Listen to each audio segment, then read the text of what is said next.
Marvel's Thor, based on the screenplay by Ashley Edward Miller and Zach Stentz and Dawn Payne. Story by J. Michael Straczynski and Mark Protosevich. Produced by Kevin Feige, PGA. Directed by Kenneth Branagh. Level 3. Retold by Karen Holmes. Series editors, Andy Hopkins and Jocelyn Potter. Introduction. "Yes," his father said quietly. "I was stupid. You are not yet ready to be king. You did not listen to me. You must be punished, and you must learn to be a real king. You cannot do that in Asgard. I will take away your power and send you to another realm. Learn to put other people's needs before your own." Asgard, like Earth, is one of the 9 realms of Yggdrasil.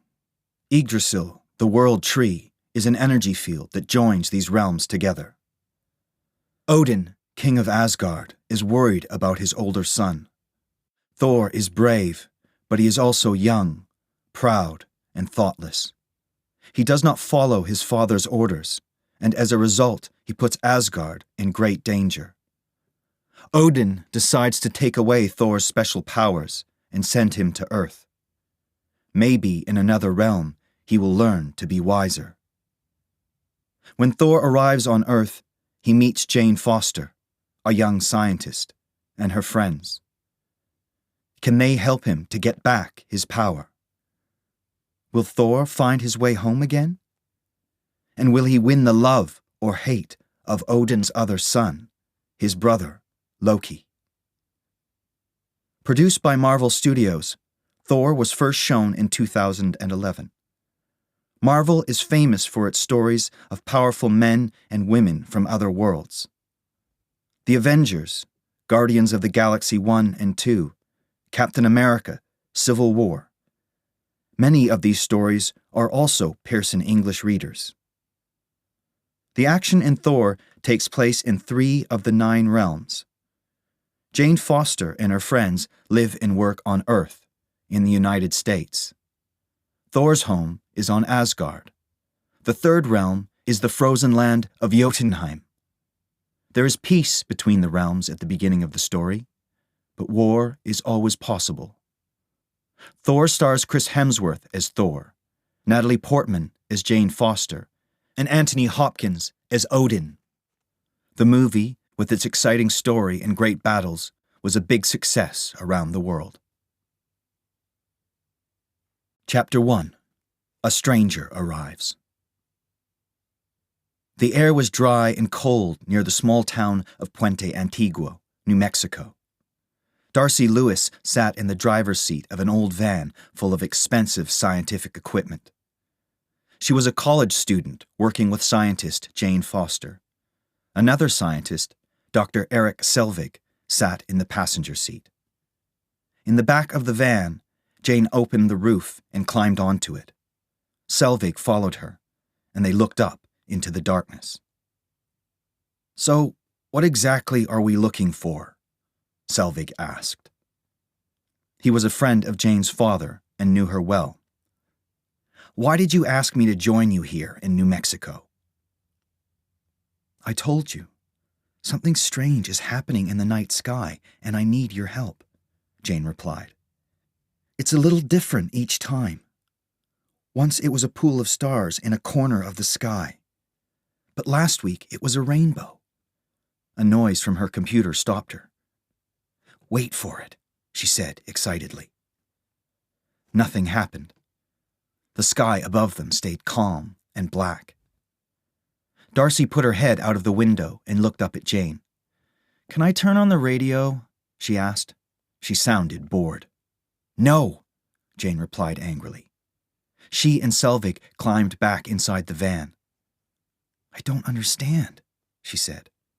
She opened a small book and looked at her notes. She always carried this notebook. Inside it was her life's work. "These changes have happened many times, always at night, Eric. She checked her computer. With her eyes on her computer, she didn't notice the strange clouds in the sky. All the colors of the rainbow. They came out of nowhere. But Darcy saw them. "Jane," she said over her shoulder, "you need to see this." "What?" Jane shouted. The van started to shake. Jane lifted her head and looked through the front window. The stars seemed to be falling from the sky and grouping into a big cloud. The colored lights were stronger now. The winds grew stronger too. Then, at the center of the stars, a dark cloud began to turn faster and faster. The strange rainbow light grew brighter, and something fell to earth from the sky. They couldn't see it clearly, but they heard it hit the ground. "Closer, go!" Jane shouted to Darcy. Lightning hit the ground near them, and the van shook on its wheels. Darcy screamed. "That's enough!" she cried. "I'm done! I'm not dying to pass my college course!" She tried to turn the van toward home, but Jane reached for the wheel.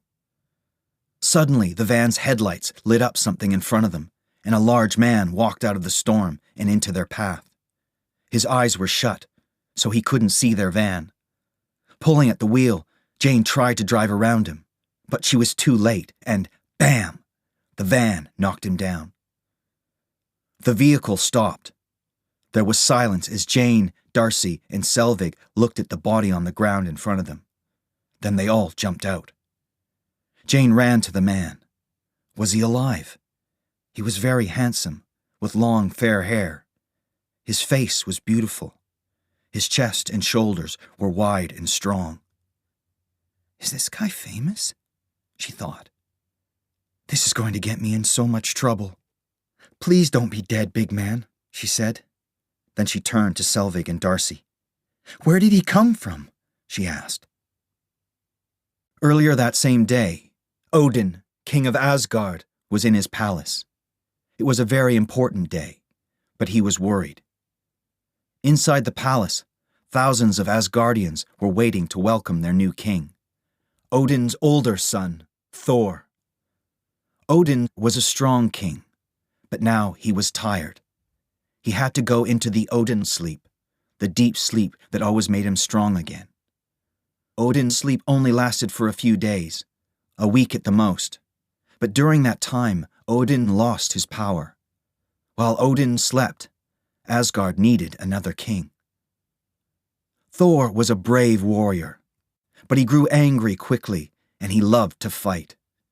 That was why Odin was worried. He sat at the front of the room, facing the crowd, with his wife, Frigga, and his younger son, Loki. Loki was Thor's opposite, quiet, always in the shadows.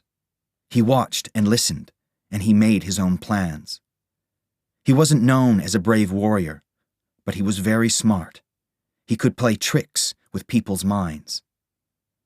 Nobody noticed Loki because he was the second son, the weaker son, the forgotten son.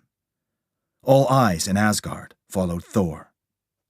Suddenly, there was a lot of noise, and Thor walked in. Proud and excited, he was dressed for battle and laughing loudly. He waved happily at his best friends, Lady Sif and the Warriors Three, Volstagg, Fandral, and Hogun. As Thor lifted Mjolnir, his hammer, high above his head, he remembered his father's words from many years earlier. "My firstborn son, Mjolnir's power is very great. You can use that power as a weapon. You can also use it as a tool to build a better world. Mjolnir will be a good friend to a wise king." Lady Sif and Frigga smiled at Thor. Now he was waving at the crowd and shouting a battle cry. But Odin still looked worried. Was his firstborn son ready to be king? Thor arrived in front of his father, lowered his head, and waited. Silence fell over the crowd. "A new day has come for a new king," Odin began. "Today, my son, you will become king of Asgard. Do you promise to guard the 9 realms?" "I promise," Thor replied. Loki looked away angrily, but nobody noticed. "Do you promise to keep the peace in the 9 realms?" Odin asked. "I promise." "Do you promise to think of other people and not yourself? To think only of the good of the 9 realms?" "I promise!" Thor shouted, lifting Mjolnir high into the air. "Then on this day—" Suddenly, Odin stopped. He felt strangely cold. The deep cold ran through his body. "Frost giants," he said quietly. Frost giants, Jotun warriors, came from the realm of Jotunheim. Many years earlier, Odin fought a long war with the Jotuns on Earth. They wanted to turn Earth into a world of ice, but he stopped them and made peace with their king, Laufey. There was no reason now for the Jotuns to come to Asgard. Suddenly, there was ice everywhere. Everything turned to ice when the frost giants touched it. Odin hurried down to the underground room where the destroyer guarded the casket of ancient winters. Thor, Loki, the Warriors 3, and Lady Sif followed. In the underground room, they saw 2 frost giants dead on the floor. Above them stood the destroyer, a suit of armor 3 times bigger than a man that was filled with great power. It was the destroyer's job to defend Asgard. Now it held the casket in its hands. "The casket of ancient winters can bring never-ending winter. Laufey's power is in this box," Odin told the warriors. "I took it from him after our battle and brought it here. The casket is still safe because the destroyer guards it at all times." He looked thoughtful. "But does Laufey really want to take the 9 realms and turn them into frozen icelands? Or is this the work of a few Jotuns? And how did they get into Asgard? Heimdall guards the Bifrost that joins Asgard to the 9 realms. He sees everything. Nobody can come into Asgard unnoticed." "If Jotuns have come into our realm," Thor shouted, "they must pay for their actions. This is an act of war." Odin shook his head sadly. He wanted peace for Asgard. He turned to Lady Sif and the Warriors 3. "Leave us," he ordered. When he was alone with his sons, he asked Thor, "What action do you want to take?" "I want to go to Jotunheim. I want to teach them a lesson." "Many years ago, the casket of ancient winters belonged to the Jotuns," Odin said. "They will use it to destroy the 9 realms," Thor said. "If this is the action of only a few Jotun warriors," Odin said, "we can make our realm safe. There is no need for a fight." "As king of Asgard," Thor began. "But you're not king yet," Odin shouted angrily. Loki watched with interest. "You think I am old and weak, but I am still your king. And I must guard Asgard. I am ordering you not to travel to Jotunheim. You will start a war." Thor's eyes shone angrily, but he didn't speak. He turned and walked away. Chapter 2. In the Land of the Frost Giants. Thor walked across the palace dining room to a long dinner table and threw it on its side. Food and drink, plates and glasses, crashed to the ground. "We are going to Jotunheim," he shouted angrily to his friends. "I agree with you," Loki said carefully, "that the Jotuns will come back again, maybe with thousands of warriors. But you cannot do anything about it. You must listen to Father." But Thor wanted a battle. "My friends, we must do this. We must teach them a lesson," he told the warriors. He turned to Loki. "Will you come with me, little brother?" "Of course," Loki said. "You cannot go alone." The warriors looked worried. "Thor, you must not break the laws of Asgard. You must listen to your father," Lady Sif cried. "My father fought a great war against the Jotuns and took their casket. Why did they come here now? We are only looking for answers. My friends, believe me, we must do this." "Then I will be at your side," Volstagg said. "I will be at your side too," Fandral agreed. "The warriors three fight together," Hogan said. Lady Sif was worried, but she agreed to fight too. While the others checked their weapons, Loki walked away quietly. When he joined them again, Hogan looked at him, a question in his eyes. Loki said nothing. Excited now, they rode on horseback across the Rainbow Bridge. This bridge ran from the palace to Heimdall's guard post, the farthest place on Asgard. Heimdall could see everything that happened in the 9 realms. At his post, there was a large, round, gold machine. When Heimdall placed his sword into the machine, it sent out a strong light, the Bifrost, through the sky.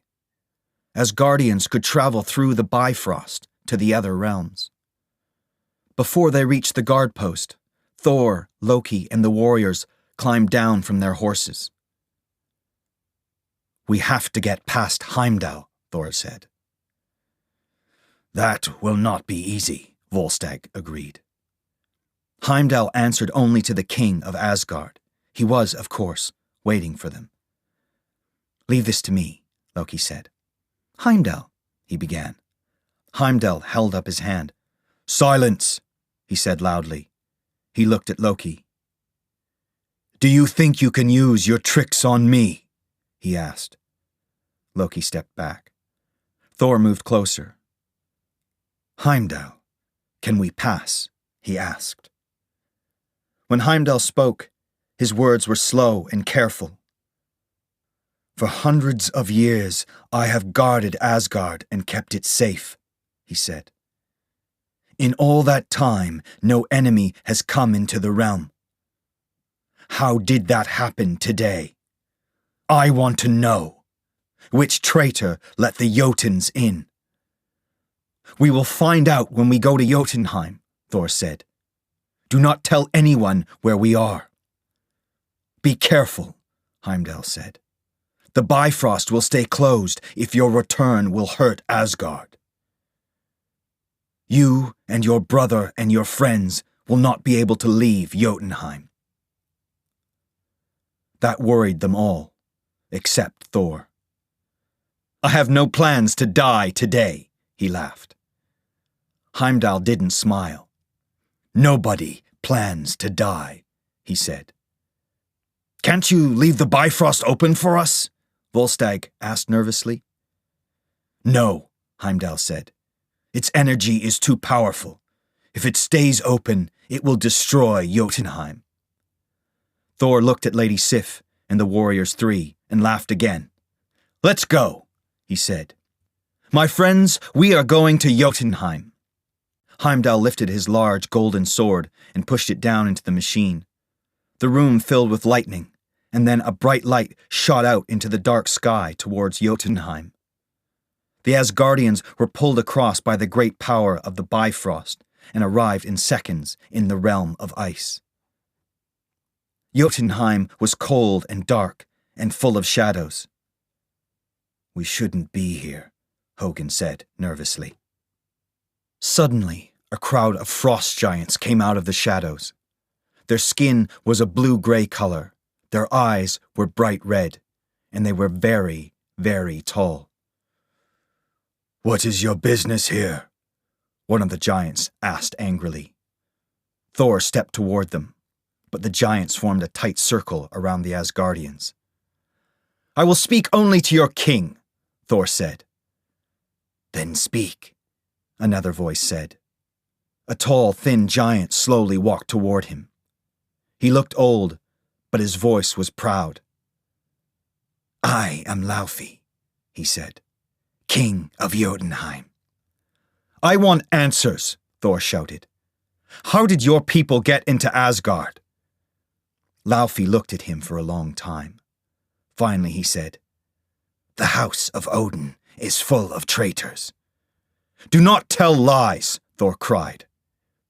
"Why have you come here?" Laufey asked. To make peace? No. You want a battle. You are a boy trying to be a man. More frost giants moved closer to Thor and his friends. Loki put his hand on his brother's arm. There are too many of them, he said. Thor looked around. Maybe his brother was right. Lady Sif and the Warriors 3 were shaking their heads. They wanted to leave too. With one last look at Laufey, Thor turned to leave.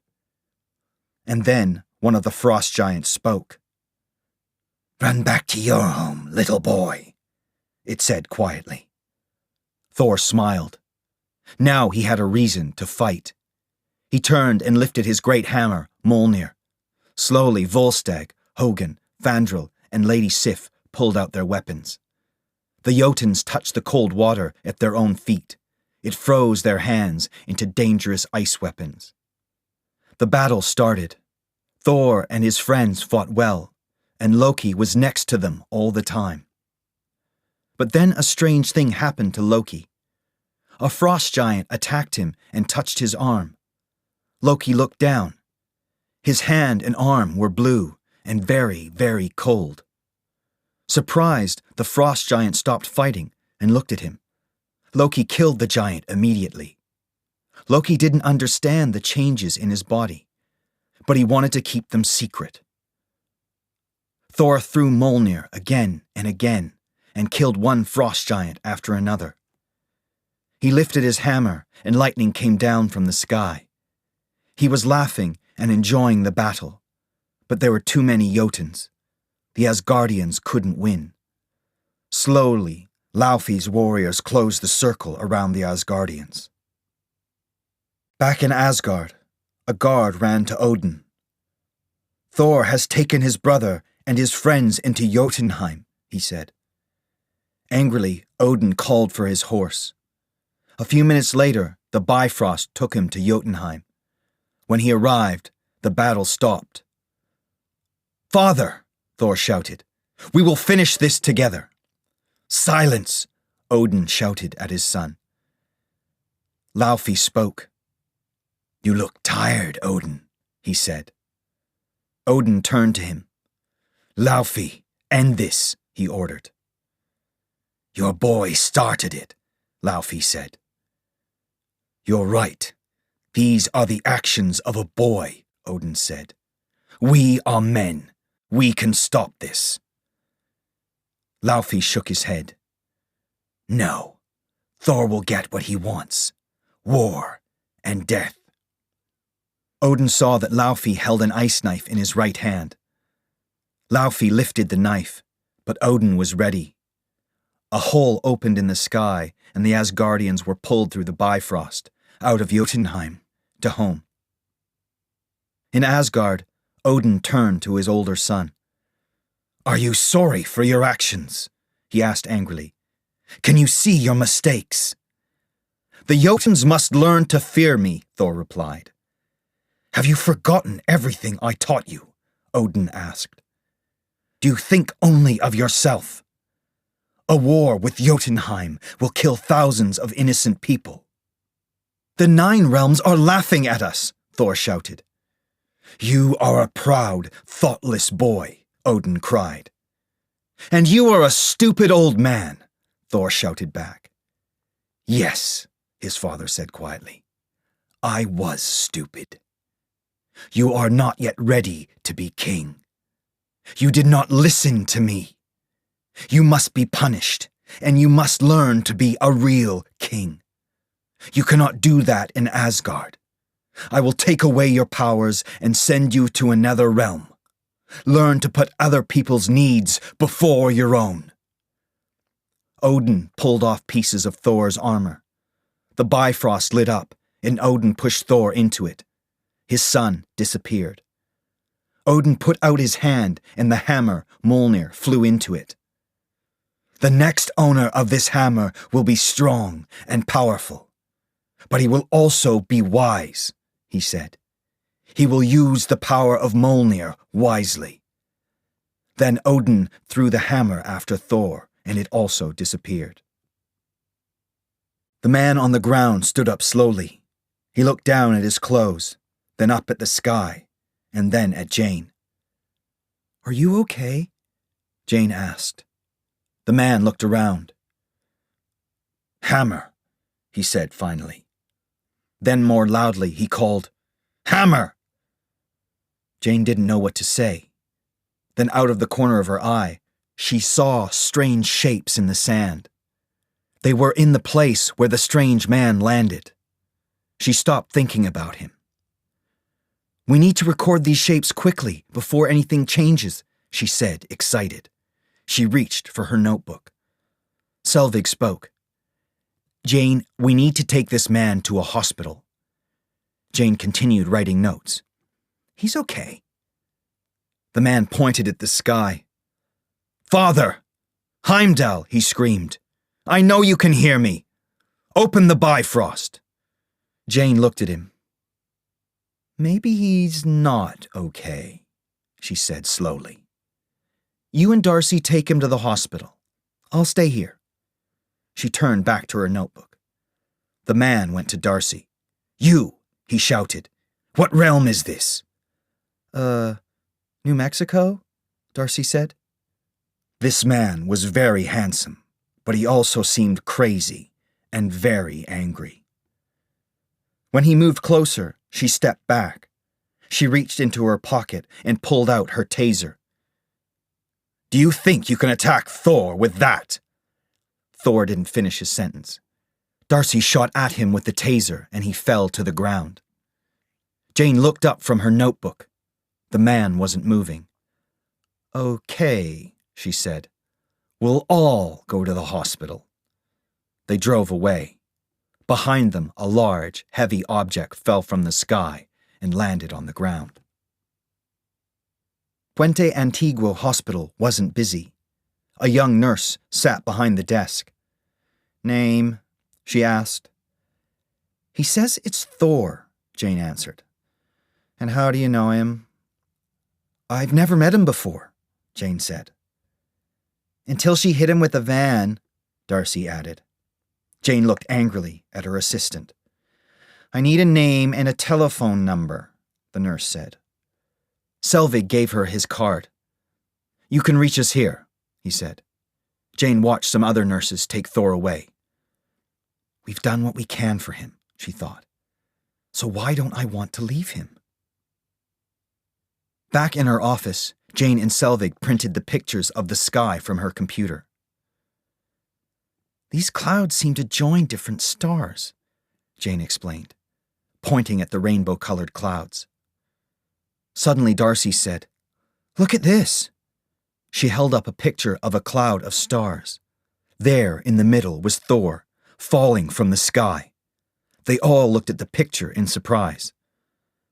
"I must go back to the hospital," Jane said finally. "I need to talk to Thor. Now." But when they arrived, his room was empty. The bed was in pieces on the floor. "So, now what?" Darcy asked, when they were in the parking lot again. "We find him," Jane answered. "We must talk to him." She got into the driver's seat and started the van. Bam! "You've hit something. Again," Darcy said. It was Thor, and he was lying on the ground. Again. Jane jumped out of the van. "I'm so sorry," she shouted. Thor didn't say anything for a minute. Then slowly he opened his eyes and looked up at the sun. "Blue sky. One sun," he said softly. "Oh, no. This is Earth, isn't it?" Chapter 3. Loki learns a secret. Jane, Darcy, and Selvig took Thor to their office. Jane found an old boyfriend's clothes for him, and he put on the jeans and a t-shirt. He started to walk around the office, looking at their equipment. Darcy watched him. "He's a crazy homeless person, but he's very handsome," she said to Jane. Jane was thinking the same thing. She couldn't help liking this strange, big man. Thor stopped in front of the pictures from the storm. What were you doing there? Jane asked. Thor looked closer. Coming down the Bifrost, he said. Excited, Jane wrote the words in her notebook. What was the Bifrost? Did it come from the sky? To Thor, it was clearly nothing special. I feel weak, Thor said suddenly. I need food. Soon he, Jane, Selvig, and Darcy were sitting in a cafe in town. There was enough food on the table for 4 people, and Thor ate it all. He took a large drink of coffee. This drink, he said. I like it. He threw the cup on the floor and it broke. Bring me another one, he shouted. Jane looked at the waitress. Sorry, she said. It was an accident. She turned to Thor. Why did you do that? She asked angrily. The drink was delicious, Thor said. I want another. Then ask nicely, she said. I did, Thor replied. 2 men came into the cafe and sat down. You missed all the fun outside town, one of them said loudly to the waitress after they ordered. A large object crashed into the ground last night, the other man added. He sounded very excited. Selvig walked across the room to them. What was it? He asked. I don't know, but it's very heavy, the first man answered. It's like a big hammer, and nobody can lift it out of the ground. Hundreds of men have tried. We were enjoying ourselves until the soldiers arrived. Thor jumped to his feet. Where is it? He shouted. About 80 kilometers west of here, the man said nervously. But don't go there, his friend said. There are a lot of soldiers and government agents guarding it. Thor smiled, and then he walked out of the restaurant into the middle of the road. Cars had to stop or drive around him. Jane ran after him. Where are you going? She asked. To get something that belongs to me, Thor said. But there are guards around it, Jane replied. What will you do? Walk in and take it? Yes, Thor looked at her. Listen, I will tell you everything if you take me there. Everything? Jane asked. You can have all the answers when I get Mjolnir. Mjolnir? Jane repeated. What's Mjolnir? Selvig pulled Jane away from Thor. Please don't listen to him, he told her. He's crazy. These words, Thor, Mjolnir, I've heard them before in Scandinavian children's stories. He's crazy and maybe dangerous. Jane looked at the 2 men. I'm sorry, she said to Thor finally. I can't drive you. I understand, Thor said. So we must say goodbye. He looked into her eyes and kissed her hand. Jane smiled. Suddenly she felt very shy. Thank you, she said. Jane Foster, Eric Selvig, Darcy, Thor said. Goodbye. Then he walked away. In Asgard, Loki looked at his arm.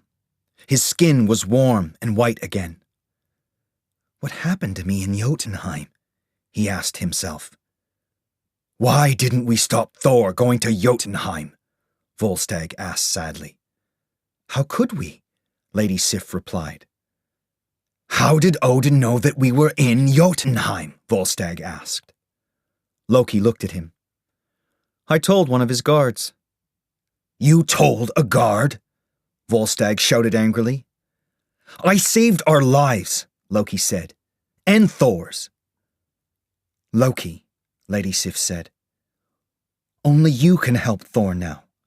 Go to Odin, ask him to change his mind and bring Thor back to Asgard. Then what will happen? Loki asked. I love Thor, but he is proud and dangerous. You saw him today. He wants war. Do you think he's ready to be Asgard's king? Lady Sif and the Warriors 3 didn't answer, and Loki left the room. Loki often talks about his love for Asgard. But his feelings for Thor are not so simple, Lady Sif said. He would like to be the older brother, and to be king. That's true, but he did save our lives, Volstagg said. Hogun spoke. Laufey talked about a traitor inside Asgard. Is Loki the traitor? Did he bring the Jotuns here? No, Volstagg said. Loki plays tricks with people's minds, but he is not a traitor. Lady Sif spoke slowly. Someone tricked Heimdall and got past him. That person let the Jotuns into Asgard. We must tell Odin. Asgard is in danger if Loki is working with the Jotuns. Loki went down to the underground room. He knew that Sif and the warriors were talking about him. They were Thor's friends, not his. He picked up the casket of ancient winters with both hands. His hands turned blue again, and he felt cold deep inside his body. Stop! A voice shouted from the end of the room. Loki turned and saw his father. Odin looked old and tired. What is happening to me? Loki asked him. Put down the casket, Odin said. When Loki put down the casket, his body felt warm again. The blue color disappeared. What am I? He asked. You are my son, Odin answered. But Loki suddenly understood. This casket wasn't the only thing that you took from Jotunheim on the last day of the war, he said slowly. No, Odin agreed. After the battle, I found a baby alone in a church. He was left there to die. He was Laufey's son. Odin was silent for a minute, and then he said, That was you. Laufey's son, Loki repeated. Why? You were at war. Why did you take me?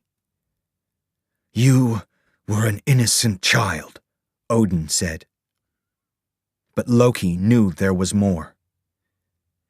You took me for a reason, he said angrily. What was it?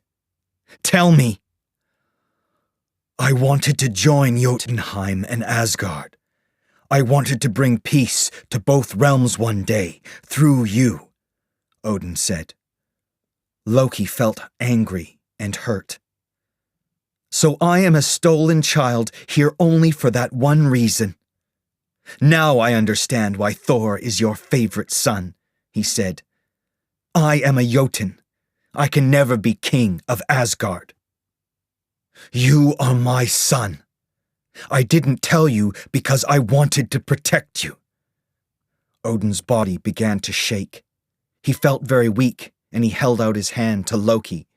Then he fell to the ground, and his eyes closed. There were tears in Loki's eyes. He touched his father's hand, then shouted, Guards! Please, help! An hour later, Lady Sif and the warriors 3 went to see the king. With their heads down, they walked toward his great chair. Odin, Sif said, we must speak with you. It is very important. Then she stopped. In front of them sat Loki. In his right hand, he held Odin's spear, Gungnir. What is this? Volstagg asked. My friends, Loki said. I am now king of Asgard. Where is Odin? Fandral asked. Father has fallen into the Odin sleep, Loki replied. He sounded very sad. It is different this time. My mother is afraid that he will not wake up again. Can we speak to her? Lady Sif asked. Loki shook his head. She will not leave my father's bedside, he said. He stood up. You can talk to me, your king. Lady Sif and the warriors 3 went slowly down on their knees. "My king, please end Thor's punishment and bring him back," Lady Sif said. "My father sent Thor away. It was his last order, and I cannot change it," Loki said. "There is a strong possibility of war with Jotunheim. People need to know who their king is. They don't want more change. They need to feel safe." The warriors were angry, but they couldn't disagree with him. "Of course," Vandrel said. They stood up and slowly left the room. They didn't speak again until they were far away from Loki. Chapter 4. The Fight for Mjolnir. When Jane Foster and her friends returned to her office, it was full of government agents. In the parking lot, men were pulling her van to pieces. More agents came out of the office with computers, boxes, and papers in their arms. Jane ran forward. "What's happening here?" she shouted. One of the men stepped toward her and held out his hand. "Ms. Foster," he said, "I'm Agent Coulson from S.H.I.E.L.D. There's a serious problem and our country's not safe. We need your equipment and your papers." "You can't take them," Jane said angrily. "This is important work. We're making new, exciting discoveries." She held up her notebook. Coulson picked up the box at his feet and took the notebook from Jane's hand. "We're the good guys," he said. "I'm sorry, Miss Foster. Thank you for your help." He and the other agents left the empty office and drove away. "Years of work, gone," Jane said sadly. "They took everything. Who are these people?" "I've heard of S.H.I.E.L.D., Selvig said. "It's a very powerful government agency. In the beginning, it protected the U.S. Now I think it protects the world. I knew a scientist who was doing some secret work. One day S.H.I.E.L.D. arrived. Nobody saw her again. Ever. You can't fight S.H.I.E.L.D. "I'm going to get all my work back," Jane said. She looked out the window. Across the street, she saw Thor. He was still in town, and he was walking into a pet store. Jane ran down the street and followed him into the store. "I need a horse," Thor was saying loudly. "We don't have any horses," the assistant replied. "We sell dogs and cats." "Give me a big one of those," Thor ordered. "One that I can ride." "I'll drive you," Jane said quickly. A few minutes later, she and Thor were in the van. The sun was going down, and there were storm clouds in the evening sky. "I've never broken into a place before," Jane said. "Have you?" "Many times," Thor laughed. He looked at her thoughtfully. "Do you think I am strange?" he asked. "Well, a little." "Good strange or bad strange?" "I'm not sure," Jane replied. "But who are you, really?" "You will see soon," Thor said. He smiled at her. "The colored lights that you saw in the sky? They are a bridge between different realms." Jane stopped the van on a small hill. She and Thor looked down. The strange, heavy object from the sky was on the ground below them. There were bright lights around it, and a wall with high metal gates to keep people out. And there were guards everywhere, all with guns. "They've already put up offices around it," Jane said in surprise. There were small buildings made of metal and plastic sheets. On the side of one of them, Jane saw the word S.H.I.E.L.D. in big white letters. Thor put his jacket around her shoulders. "You will need this," he said. "Why?" Jane asked. There was the sound of thunder, and rain began to fall. "Stay here," Thor said. "I will get Mjolnir, Then I will find your notes and equipment. Okay? No, Jane said. Look down there. Look at all the guards. You can't walk in and walk out. No, Thor agreed. I am going to fly out. He walked away. Lightning lit up the sky, and the storm began. Thor started to make a hole in the ground under one of the metal gates. In a few minutes, he was inside. Because of the lightning, some guards saw him and ran toward him. Thor fought the first guards and easily knocked them down. As he ran toward the nearest building, he met another soldier. Thor knocked him down too. More soldiers came to help their friend. Thor fought them all. There were cameras everywhere around Mjolnir. In the main office, Agent Coulson watched Thor on a computer. Worried, he called one of his men. Take a gun, watch the big guy, and wait for my orders, he said. The gunman went out into the rain and climbed a high building. He could see Thor clearly from the roof. He pointed his weapon. Shall I shoot him? He asked Coulson over his radio. Not yet, Coulson said. Let's see what happens next. Thor ran toward Mjolnir.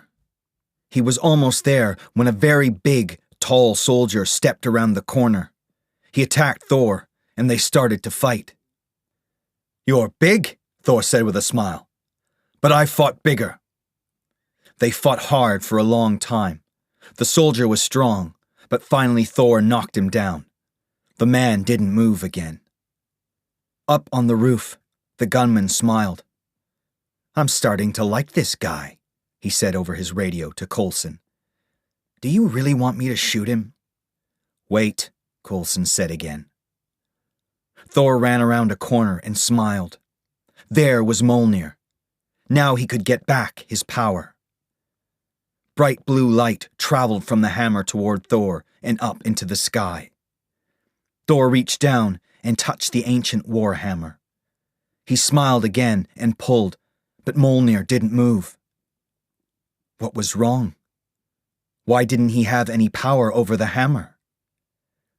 Then he remembered his father's words.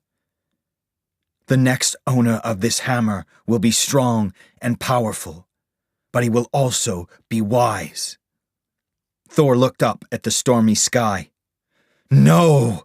He shouted. He fell to his knees, and tears and rain ran down his face. Thor didn't fight when the guards took him away. In the main office, Coulson called the gunman on his radio. You can come down now.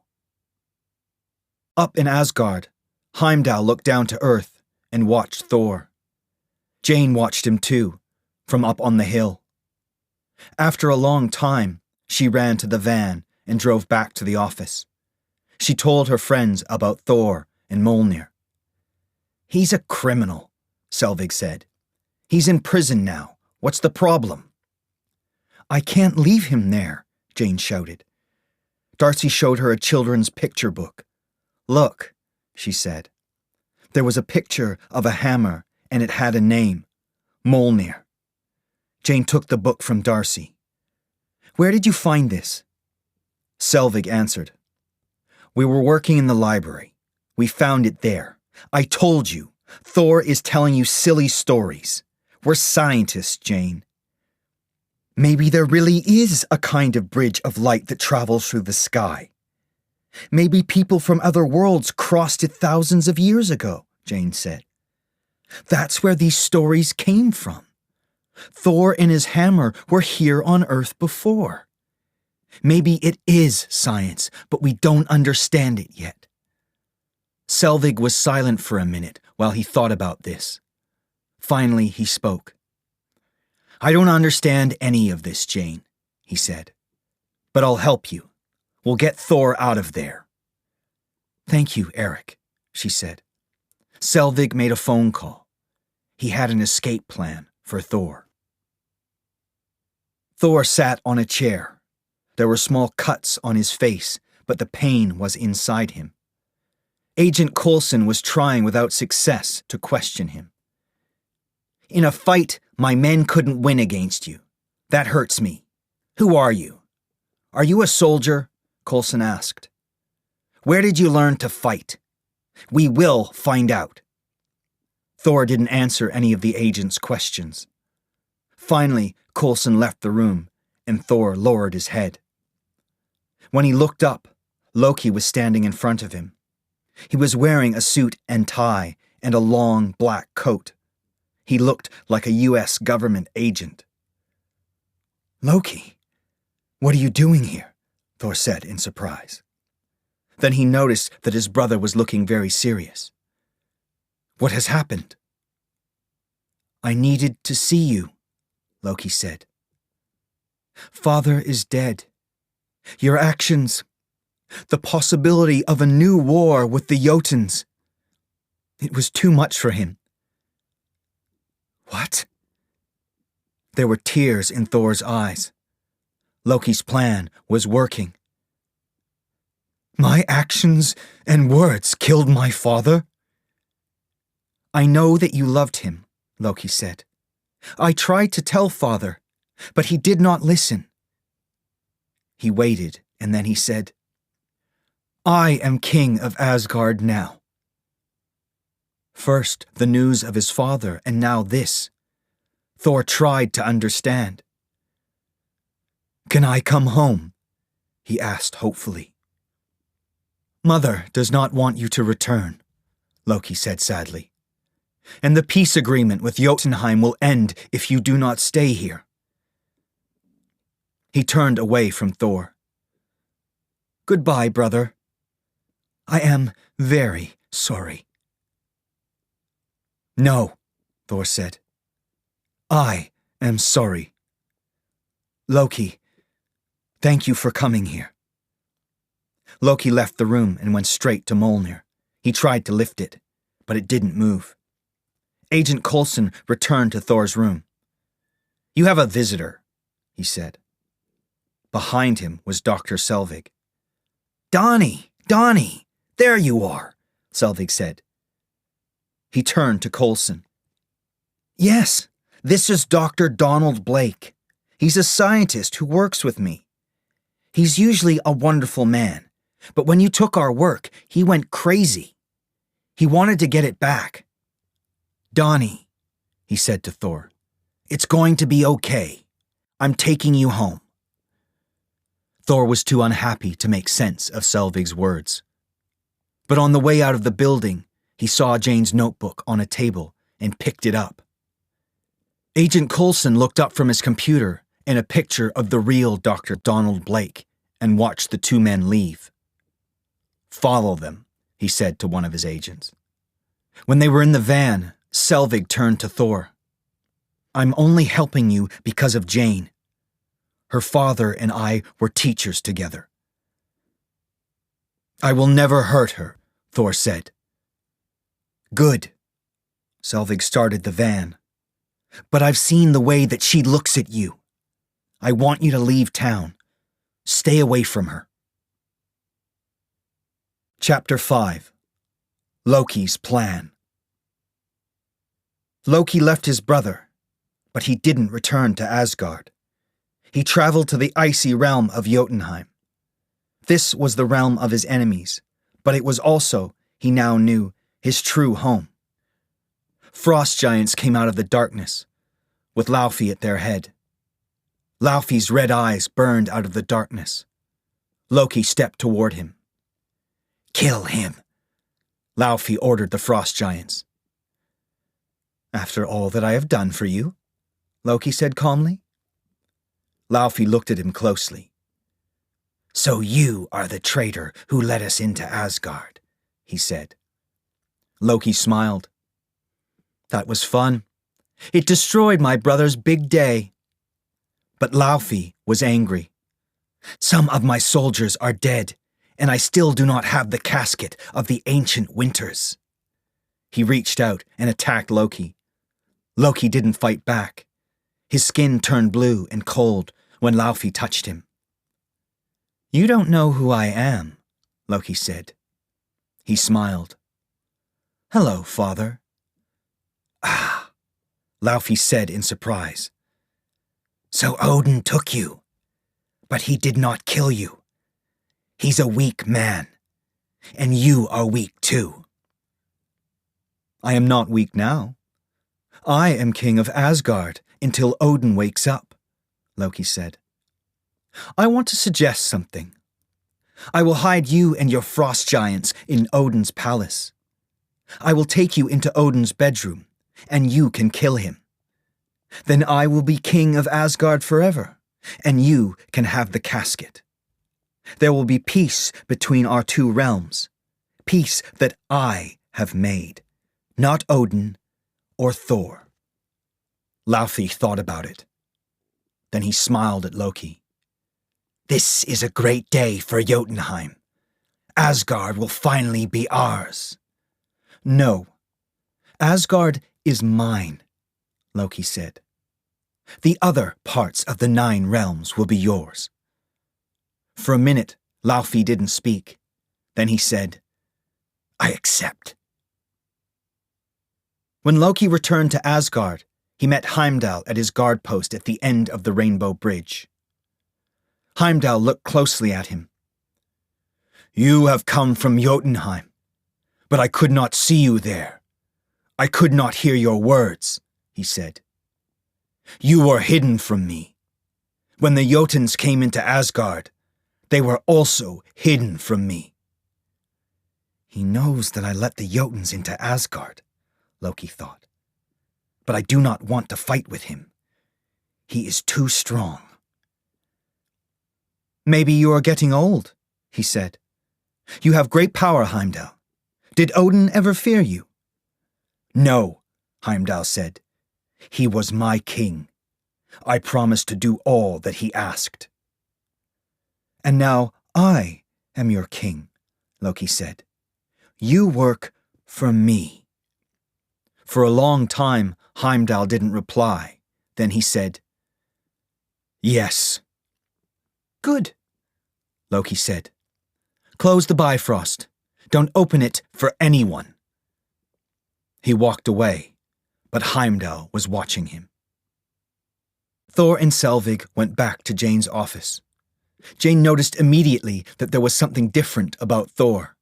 He was quieter and sadder. Can we go outside? Jane asked him. She wanted to talk to him alone. They left the office and went up to the roof. I come up here sometimes when I can't sleep, she said, or when Darcy's making me crazy. Thor looked up at the night sky. Finally he spoke. His voice was deep and sad. He told her about Odin. My father thought that I was young and thoughtless. I loved fighting too much. I did not think about other people. He sent me away from my home and family in Asgard, and I miss them. And my father is dead. But you have been very kind to me. I am grateful for your help. Well, I drove into you twice, Jane said. Thor took her notebook out of his pocket and held it out to her. This is all that I found. I'm sorry. Oh, I don't believe it. This is wonderful. Now I can continue with my work. I won't have to start again. Thank you so much, Jane said softly. Then she looked away from him. What's wrong? Thor asked. Shield, she answered. I don't know who or what they really are, but they don't want anyone to know about my work. You must finish it. Never give up. Your ideas are correct. He took her notebook and opened it. He smiled, and then he drew a picture. Slowly, he started to explain. This is Yggdrasil, the world tree, an energy field. Everything comes from this. The tree reaches out to the 9 realms. Your world, Midgard, or Earth, is one of the 9 realms. My home, Asgard, is another realm.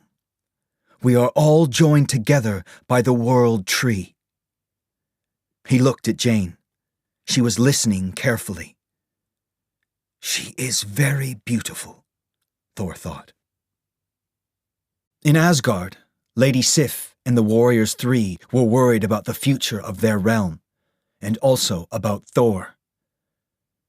We must go to Midgard, Hogun said. We must find Thor. Loki will kill us, Fandral said. We are going to die, Volstagg agreed. The warriors were silent. It was true. Loki was their enemy now. Thor is our friend. We cannot leave him there, Lady Sif said quietly. Suddenly, a guard came into the room. Heimdall wants to see you, he said. Oh, no, Volstagg said. Heimdall sees everything. He's listening to us. He will be very angry. They found Heimdall at the end of the Rainbow Bridge. He looked at them for a long time, and then he spoke. Loki has given orders, but you have decided not to follow them. You plan to bring Thor back? Lady Sif looked at Heimdall. Yes, she said, but... Good, Heimdall said. So, you will help us? Volstagg asked. Loki is my king. I cannot open the Bifrost for you, Heimdall said. Then he left them. Now what can we do? Volstagg asked. Lady Sif noticed something. Look! Heimdall's sword was in the machine that opened the Bifrost. Now they could open it. From the palace roof, Loki watched the Bifrost light up between Asgard and Earth. Lady Sif and the other warriors were gone when Heimdall returned. Suddenly, Loki arrived at the guard post and stopped a few meters in front of Heimdall. He carried Odin's spear, Gungnir. Tell me, Loki, Heimdall said, how did you let the Jotuns into Asgard? You think that the Bifrost is the only way in and out of Asgard? Loki asked. No, there are secret paths between the 9 realms. But I do not need them now. You are a traitor. You watched while Lady Sif and the Warriors 3 went through the Bifrost, he said angrily. You are not now the guard of the bridge, and you are not now an Asgardian. Then I do not have to listen to you. Heimdall lifted his sword and tried to cut Loki, but Loki moved faster. He pointed Gungnir at Heimdall, and ice poured from it. Loki's skin turned blue, and his eyes turned the red color of his true father. The ice covered Heimdall's body and then his face. He couldn't move. He stood, frozen, outside his guard post at the end of the Rainbow Bridge. Slowly, the blue color left Loki's skin, and his eyes turned their usual color again. He walked away and went down to the underground room, to the casket of ancient winters. He opened the gate that held back the destroyer. The destroyer stepped forward. My brother must not return to Asgard, Loki said. Stop him. Destroy him. Agent Coulson was in his office near Puente Antiguo with other S.H.I.E.L.D. agents when they noticed big changes in the sky. What's that? Coulson asked. I don't know, sir, a scientist replied. A lot of energy appeared and then disappeared 25 kilometers northwest of here. Let's go and take a look, Coulson said. He went out of the office with his men, and they got into their cars. Chapter 6. 4 Friends and a Dangerous Enemy. Next day, Jane tried to explain Thor's stories of the 9 realms of Yggdrasil and the Bifrost to Selvig and Darcy. Thor was making breakfast at the other end of the room.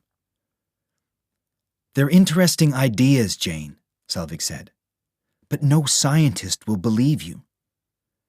Before Jane replied, there was a knock on the door. They all looked up and saw 4 people standing outside. 3 big, dangerous-looking men, and a woman. She looked even more dangerous than the men. They were all in armor and were carrying strange old weapons. "My friends!" Thor shouted happily, running to them. "I don't believe it," Selvig said. "Who were these people?" Thor put his arm around Volstagg. "My friends," he said, "I am very pleased to see you, but it is not safe for you here." "We are here to take you home," Fandral said. "You know that I cannot go home," Thor said. "My father is dead because of my actions. I must stay here on Earth." The warriors looked surprised. "Thor," Lady Sif said, "your father is not dead. He is deep in the Odin sleep, and this time he was not prepared for it. But he is not dead." Lightning lit up the sky, and there was a crash of thunder. But it was not a storm. It was the Bifrost. Someone, or something, was following the four warriors from Asgard to Earth. A great cloud formed in the sky, and a very large piece of metal in the shape of a man fell to Earth. It was the destroyer, and now it was just outside Puente Antiguo. Coulson and the other S.H.I.E.L.D. agents arrived in their cars. Coulson got out. "Who are you?" he shouted. The destroyer stood in front of them, and his body filled with fire. He shot fire from his eyes toward the agents' cars and destroyed them. Coulson and his agents ran for their lives. Even S.H.I.E.L.D. couldn't fight this thing. As the destroyer walked into the town, the wind grew stronger. Most people ran into their houses, but Jane, her friends, Thor, and the warriors went into the street. "What is that thing? Why is it here?" Jane asked. "I do not know why the destroyer is here," Thor said. "Maybe Father is teaching me another lesson. Jane, you must leave now." "No." She shook her head. "What are you going to do?" she asked. Volstagg stepped forward. "He's going to fight with us, of course." Thor turned to his friends. "Not today," he said sadly. "I am just a man. I do not have my Asgardian powers here. You must stop the destroyer. I will help people leave this town, but I will need some time." "You will have time," Volstagg cried. "I'm staying if you're staying," Jane said to Thor. Lady Sif and the Warriors 3 ran toward the destroyer. Selvig went into the cafe. It was full of young mothers and their children. "Everybody out!" he shouted. "Use the back door." The customers hurried outside, and Thor lifted them into the backs of trucks. Jane started shouting at other people on the sidewalks. "Leave town! Go as far away as you can!" Soon the streets were empty. The destroyer continued walking slowly down the main street, shooting fire everywhere. Houses, stores, and cars burned. The four warriors walked toward it. Volstagg was laughing. He enjoyed a good battle. Jane, Thor, Selvig, and Darcy went back to the office. They could hear the sounds of fighting.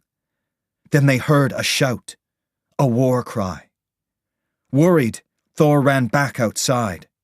Jane and the others followed. Puente Antiguo's streets were destroyed. In front of them, the warriors were fighting hard. Suddenly, Volstagg ran toward Fandral. Fandral went down on his knees and joined his hands together. Volstagg stepped up onto them, and Fandral threw him at the destroyer. Volstagg was very big. No enemy could stand against him. But the destroyer did. It lifted its hand and hit Volstagg.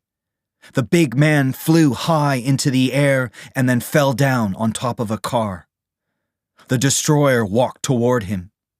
The fire in its eyes was burning brightly. Then Lady Sif jumped from the roof of the nearest building onto the destroyer's back. Her spear was in her hand, and she pushed it into the back of the destroyer's neck. It cut through the metal man and went down into the ground. The destroyer stopped moving and fell. The fire in its eyes finally went out. The warriors laughed. "You have destroyed the destroyer," Volstagg shouted to Lady Sif. But they quickly stopped laughing when the destroyer moved again. Its head turned, and its hands opened and closed. The fire inside it started to burn. Then it turned its great head toward Lady Sif.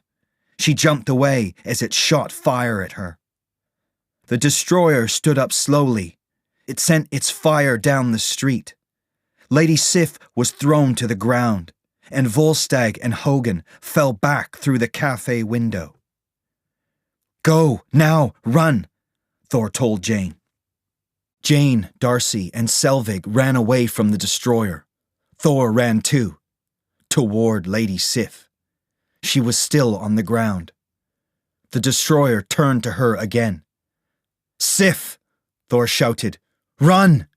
You cannot do any more." "No," she said. "I will die a warrior's death. People will tell stories about this day." "Live, and you can tell those stories," Thor said. "Volstagg is hurt. Go and help him. Return to Asgard and stop Loki." "What will you do?" Lady Sif asked. "Don't worry, my friends." Thor looked at the destroyer. "I have a plan." Lady Sif and the Warriors 3 ran down the sidewalk, pulling Jane, Darcy, and Selvig with them. Thor walked slowly toward the destroyer. Jane stopped running and turned. "What's he doing?" she asked her friends.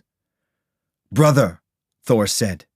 He knew that up in Asgard, Loki was listening. "I am sorry you are angry. I am truly sorry if I hurt you in the past. But these people are innocent. It will not help you if you kill them." Thor stopped and looked at the destroyer. It wasn't moving, but there were only 3 meters between them, and fire still burned brightly inside its eyes. "So kill me. Take my life and stop this battle," Thor told his brother. He waited. The fire in the destroyer's eyes stopped burning. Slowly, it stepped back, and then it walked away. A tear ran down Thor's face. Loki and he were brothers. Loki was listening to him, and now he, Thor, was safe. But suddenly, the destroyer stopped, turned around, and hit Thor hard across the face. Thor flew through the air and crashed into a street more than a block away. "No!" Jane shouted. She ran to him, with Thor's friends close behind her. The destroyer walked away, out of town. Thor lay on the ground. Jane sat next to him and touched his face. His eyes opened slowly, but he was very badly hurt. "It is finished," he said quietly. "No, it's not finished," she replied. "I mean, you are safe," Thor said. "It is finished." "No," Jane said. "We're safe." She started to cry. There were tears on her friends' faces, too. Thor closed his eyes. Chapter 7. The Return to Asgard. Outside the town, the S.H.I.E.L.D. scientists were still studying the hammer. "This is strange," one of the scientists said. "Energy is pouring into the hammer from the sky. I don't understand." He didn't finish his sentence. Mjolnir started to move. It broke free of the ground and flew high into the sky towards Puente Antiguo. In the town, Selvig looked up into the sky. Was that thunder? Then he saw a big metal hammer coming through the clouds. It was falling toward Jane and Thor at great speed. He ran to them. "Jane!" Selvig shouted, pulling her away from Thor. No, no, no, Jane cried, not wanting to leave Thor's side. Just before the hammer hit him, Thor opened his eyes. He lifted his hand and caught it. Lightning filled the sky. Then his jeans and t-shirt disappeared, and shining armor took their place. In his right hand, he held Mjolnir. As he sat up, he remembered his father's words. The next owner of this hammer will be strong and powerful, but he will also be wise. He will use the power of Mjolnir wisely. Oh my God, Jane said quietly, unable to take her eyes off Thor. He smiled at her. Just outside Puente Antiguo, the destroyer turned. It walked back into the town and down the main street toward Thor. With a battle cry, Thor threw Mjolnir at the destroyer. Then Mjolnir returned to Thor's hand and lifted him into the air. A storm grew around him and lifted the destroyer off the ground too. High above the town, the destroyer attacked Thor again and again and shot fire at him. And every time, Thor stopped the fire with Mjolnir. Mjolnir's power pushed the destroyer's fire back inside its body. The fire grew inside the destroyer until it destroyed the great metal suit. Finally, the suit broke into pieces and fell to earth. Thor landed on the ground a few seconds later. He was even more handsome in his armor. Is this how you always look? Jane asked. Most of the time, Thor said. It's a good look, she said, and smiled. Thor turned to Lady Sif and the Warriors 3. We must return to Asgard, he said. I need to talk to my brother. Just then, a big black car arrived and some S.H.I.E.L.D. agents got out. One of them was Agent Coulson. He looked at Thor. Donald, I don't think you've been completely honest with me, he said. You and I fight for the same reason, to protect this world, Thor said. From this day, I will be your friend. But you must return the work that you took from Jane Foster. Stole from me, Jane said. We didn't steal it, Agent Coulson said. We borrowed it. Of course you can have your equipment back. You'll need it for your work. Your discoveries are going to be very important. Thor couldn't wait. It was time to return to his home and his father. Do you want to see the Bifrost? He asked Jane. Yes, she said. Thor put his arm around her waist and held her close. He lifted Mjolnir, and he and Jane flew into the sky together. A few minutes later, they stood at the place outside Puente Antiguo where Thor and Mjolnir landed a day earlier. Thor looked up into the sky and called, Heimdall, open the Bifrost. Nothing happened. He waited, and then he shouted again, Heimdall! Just then, Jane's van arrived. Selvig, Darcy, Lady Sif, and the Warriors 3 jumped out. Thor called Heimdall's name a third time. Heimdall, we need you now! He does not answer, Fandral said. Then we cannot return to Asgard, Hogun said. In Asgard, Loki stood at the machine that opened the Bifrost. He used Gungnir to open it, and Laufey and his frost giants appeared. Welcome to Asgard, Loki said, and took them onto the Rainbow Bridge, past Heimdall, toward his father's palace. Heimdall could hear Thor's voice.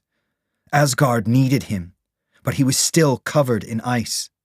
He was still Loki's prisoner. Using all his power, he fought against the ice around him. Slowly it started to break, and the cold left his arms and legs. There was a frost giant standing next to him. Heimdall lifted his sword and cut through its body. Now he could help Thor. He used his sword to open the Bifrost again. On Earth, the sky filled with color and light. Everyone looked up. Above them, They saw the Bifrost. "I must return to Asgard," Thor said to Jane. His eyes were full of love. "But I promise I will return for you." He kissed her hand. She answered him with a kiss, and then it was time for Thor to go. Jane watched sadly as he, Lady Sif, and the warriors 3 disappeared into the sky. The Asgardians arrived quickly at the end of the Rainbow Bridge. "Take Volstagg to the hospital," Thor told the others. "I will go and find my brother." He lifted Mjolnir, and the hammer carried him through the sky to the palace. Chapter 8. The End of Loki? Frigga sat by her husband's bedside. Suddenly the door opened, and a frost giant ran in. Frigga jumped up, lifted her sword, and cut it in two. Another giant came in. It pushed her away hard, and she fell to the ground. Then Laufey came in. The Jotun king walked to Odin's bedside and looked at him. Slowly, Odin opened his eye. "It is said that during the Odin sleep you can see everything around you," Laufey said. "I hope that is true. Then you will know that I am your killer." In his hand he held an ice knife. He lifted it up slowly. Something hit Laufey from behind, and he fell to the floor, badly hurt. He looked up at his attacker. It was Loki. Loki was pointing Odin's spear, Gungnir, at him. Strong blue light poured from the spear into Laufey, and his eyes closed. "And Loki, the son of Odin, killed you," Loki said. He shot at Laufey again with Gungnir. The Jotun king didn't move again. "Loki, you saved your father." Frigga stood up and ran to Loki. She put her arms around him and started to cry. "I promise, Mother, that the Jotuns will pay for this attack," Loki said. "Loki!" called another voice from the door. "Thor!" Frigga cried. She moved quickly away from Loki to her other son and kissed him. "You are back in Asgard." Thor turned to Loki. "Why don't you tell Mother about the Destroyer?" he asked. "You sent him to kill my friends, and to kill me. Tell her." "What?" Frigga said. "The Destroyer was following Father's last order," Loki said. "You are smart, brother," Thor said, "and you are a great storyteller. You always have been." Loki smiled. "I am happy that you are here," he said. "But please excuse me, I am very busy. I have to destroy Jotunheim." He lifted Gungnir and shot at Thor. The spear's power sent Thor flying through the wall. Frigga screamed, and Loki ran out of Odin's bedroom. Loki rode across the Rainbow Bridge to Heimdall's guard post and opened the Bifrost with the golden sword. Then he left it open. Energy poured through the Bifrost toward Jotunheim. Thor ran after his brother. He saw Loki in front of him, and then he saw the Bifrost. "Loki!" Thor shouted. "Close the Bifrost! Its energy will destroy Jotunheim and the frost giants, but innocent Jotuns will die too." He lifted Mjolnir. The hammer carried him up and into the guard post. "You cannot stop it," Loki said. "The energy will build until Jotunheim is destroyed." "Why are you doing this?" Thor shouted. "I want to prove to Father that I am the good son," Loki answered. "I saved his life.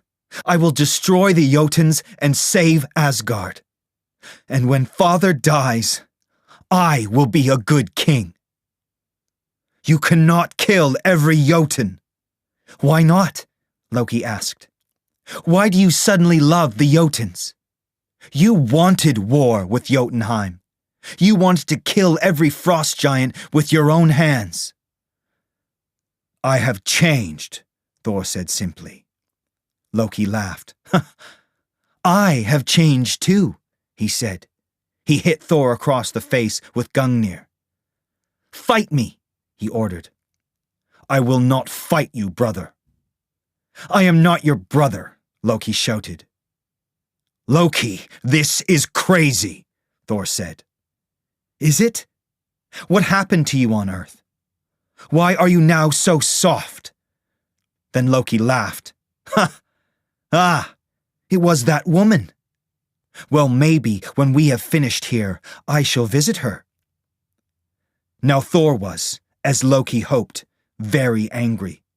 He held Mjolnir in front of him and fought. Loki hit Thor with Gungnir, and Thor hit him back with Mjolnir.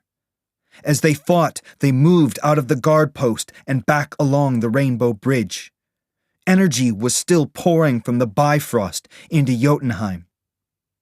Suddenly, Loki fell over the side of the bridge. "Brother, please, help me," he cried out. Thor reached out his hand to help his brother, but then, with one of his mind tricks, Loki appeared behind him. Loki hit Thor hard, and Thor almost fell off the Rainbow Bridge. He turned. There were 20 Lokis around him, all laughing. Loki was playing more tricks with his brother's mind. "Enough!" Thor cried. He lifted Mjolnir and brought down lightning from the sky. It knocked down all the other Lokis. Now only the real Loki was standing, and Thor hit him hard with his hammer. When Loki fell onto the bridge, Thor put Mjolnir on his brother's chest.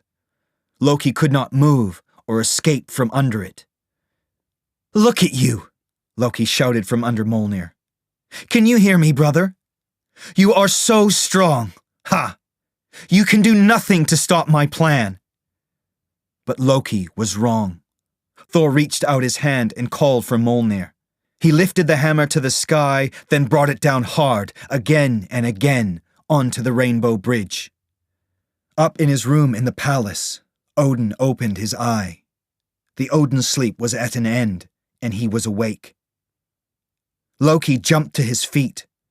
"Destroy the bridge, and you will not see that woman again," he screamed.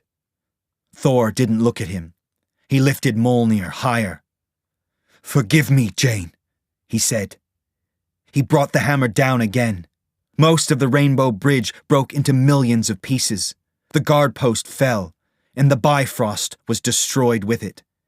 Its energy stopped filling Jotunheim.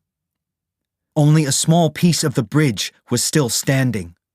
Thor and Loki fell back over the side of it. Thor held onto it with one hand and held Gungnir in the other. Loki, below him, had one hand on the other end of the spear.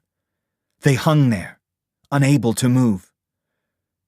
Thor tried to hold on to Gungnir, but the spear was falling from his hand. Then a strong hand reached down and took his arm.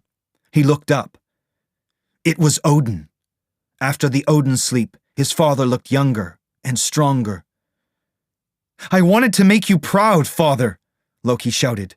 "To succeed for you, for all of us, for you." "No, Loki," Odin said sadly. "You opened Asgard to its enemies. You almost destroyed another realm, and you almost killed your brother." Loki looked at his father's face. There was no forgiveness there. Thor saw Loki decide. "No!" he shouted. Loki took his hand off Gungnir and fell. He disappeared into the endless sky between the 9 realms. "No," Odin said quietly. Down on Earth, Jane, Selvig, and Darcy were still in the street, looking up at the sky. There were strange clouds, lightning, and thunder up there.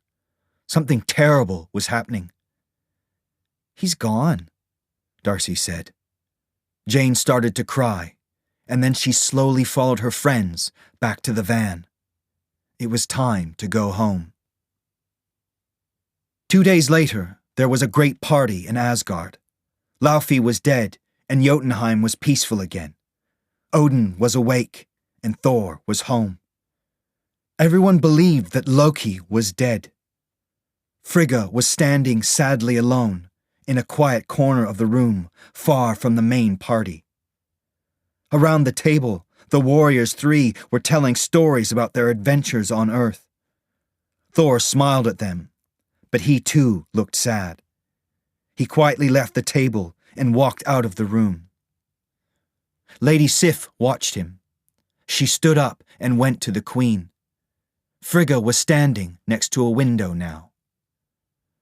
"My Queen," Lady Sif said, "I am so sorry about Loki." "I am too," Frigga said.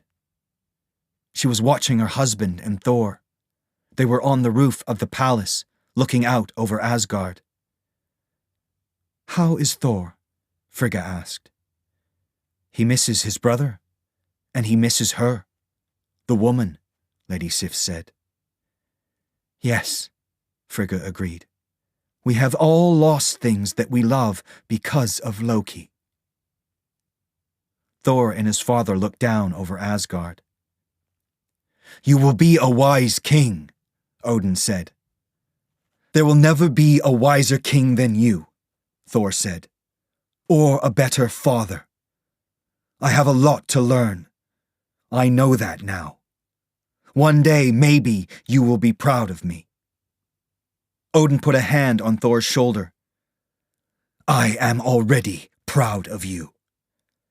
He left Thor and returned to his wife. Thor walked out onto the broken end of the Rainbow Bridge. Heimdall was standing there, looking out at the stars. "Earth is lost to us," Thor said. "The Bifrost is destroyed, so we cannot go there again." "No," Heimdall said, "but there is always hope." "Can you see her?" Thor asked. "Yes." Heimdall looked down at Jane, Selvig, and Darcy in their office. They were busy. There was a lot of work to do. There was a lot of sky to map. There were a lot of stars to look at. "How is she?" Thor asked. "She searches for you," Heimdall answered slowly. Thor smiled. Yes, there was always hope.